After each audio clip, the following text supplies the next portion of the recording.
Well, MAHA sounds like something we can all get behind. I mean, we all want to be healthy, right? But last week's MAHA report caught a surprising amount of flack. Blaze Media political reporter Rebeka Zeljko covered this for her piece for theblaze.com and says that the hate isn't exactly organic. She joins us now. So, Rebeka, thanks so much for coming on the show again. So you named several organizations in that MAHA report, right? The disinformation, misinformation. So what are they taking issue with?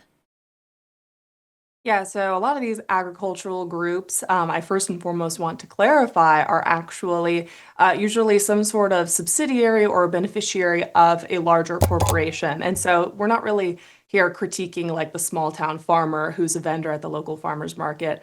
This is really more so the large companies that manufacture agrochemicals is the technical term, or really commonly known as pesticides.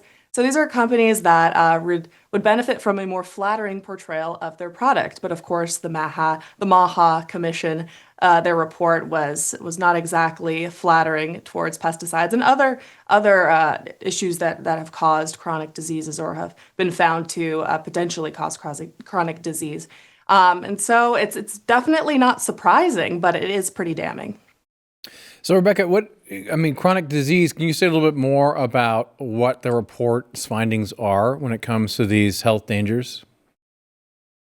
Yeah, I mean, a lot of people have been facing some sort of autoimmune disorders or just other diseases where doctors have not exactly been able to pinpoint the root cause. And what the MAHA Commission found was that the root causes might actually be a lot more simple. It might be something as simple as your diet or your lifestyle. It's not exactly a one size fits all solution where a doctor can just write a prescription or oftentimes overprescribe a product. The term they used was over-medicalization in the report. And that's certainly been an issue, especially among a lot of the young people when it comes to mental health. They're being overprescribed all of these different SSRIs to deal with different diseases or mental illnesses, where in reality, lifestyle changes could actually benefit or remedy a lot of these problems. And so it's more so about figuring out what the specific solution is per person. And that's often a different combination of different things, a lot of them having to do with lifestyle and diet. And so that's where pesticides come in.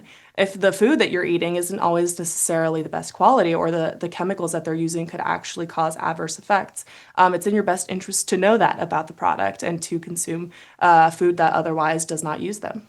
All right, so let's stay on pesticides here. And I want to go through and I want to question everything, right? Like, I don't trust anything that one side or the other side is coming out with. But when it comes to the pesticide safety, are we sure that we can even trust the industry funded research on this pesticide safety?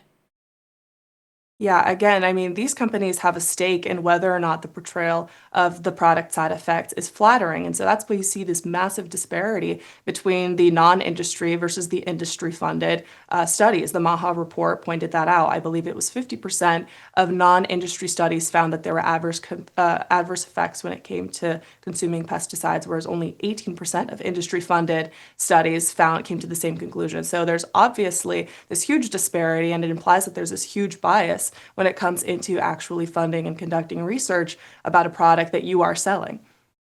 That is, a classic story. We've seen so much of this over the decades, and it's good that something is actually going to be done about it. I'm interested in what consumers can do, but first, what is the administration doing? What do you think the attitude is, within the governmental agencies that are supposedly, MAHA now? It sounds like there's some antagonism here, which would be healthy. Is that right? Yeah, I mean, the antagonism that they've been experiencing from these organizations has been really fascinating to see. A lot of them have been just sort of ad hominem attacks. And I will point out a lot of the statements that we included in the piece that criticized the report were actually made public before the report even came out. They had already made up their minds that this was just a load of disinformation or misinformation, whatever they want to call it, and that they were just sowing the seeds of fear, which I appreciated that pun, but it was just, they were definitely playing to their own agenda there. And so it was really interesting to see that they have already made their minds up about a report that was not even made public. As far as the agency attitude goes, I think that there's a lot to be optimistic about. I mean, to today, you just saw that the COVID vaccine was taken off of the CDC recommended vaccine schedule for pregnant women and for children, I believe. And so I think that if you're seeing from the top down this research showing that there are all of these adverse side effects when it comes to pesticides or just chemical exposure, these are things that a lot of people have been concerned about in like mom Facebook groups. This is the sort of thing that you would hear about, like the crunchy granola moms talking about, and a lot of people would sort of roll their eyes at them when it came to people actually in these agencies. But now you have the actual Secretary of Health saying that, no, this is actually an issue. We should be paying attention to it. And I think it's a huge sigh of relief for a lot of people across the country. All right. So everybody, they want to go. They want to become healthy. MP takes walks all the time. He is looking fit now. We see, though, that all this stuff that they put in our foods, they're going to be taking all of the additives, all of all the artificial colorings out of it. So if people at home, if they want to get healthy, what can consumers actually do to try and stay informed? Because there's a ton of information out there, right? All over the place. So how can they actually know that their food is going to be safe and what they should be eating at this point? Yeah, I mean, I hate to sound like the California hippie liberal that I made fun of when I was growing up there, but honestly, trying to buy as locally and as organically as possible, I can't believe I'm saying this, is like a great step. This is the very thing that I made fun of people for doing, but it turns out that it's one of the best ways to get the best quality food, and you're also supporting people in your community, like actual local farmers and not just these gigantic agricultural companies that profit off of these terrible environmental chemicals and this sort of thing. And so every a clock is right twice a day, they say. And so maybe the hippies were onto something, and I think it's worth listening to. Even something as simple as reading the nutrition label. I mean, I'm no expert, but if there's something that I can't pronounce on the label, I'll try to avoid it best as I can. I do still love hot Cheetos, so this is like this is an uphill battle for me. True. But you know this better than anybody, Jill. But it can start with something just as simple as that. Yeah, I was informed reliably that the macaroni salad I had last night was not actually salad or healthy. Unfortunate. What about transparency, though? It seems like one of the efforts here is to make things more transparent. The fact that we're having this discussion, that a news organization like Blaze is covering this issue, you're writing about it, it's in the news again. Is that something that we're going to see more of moving forward? Do we know anything that the administration is doing coming off of this report?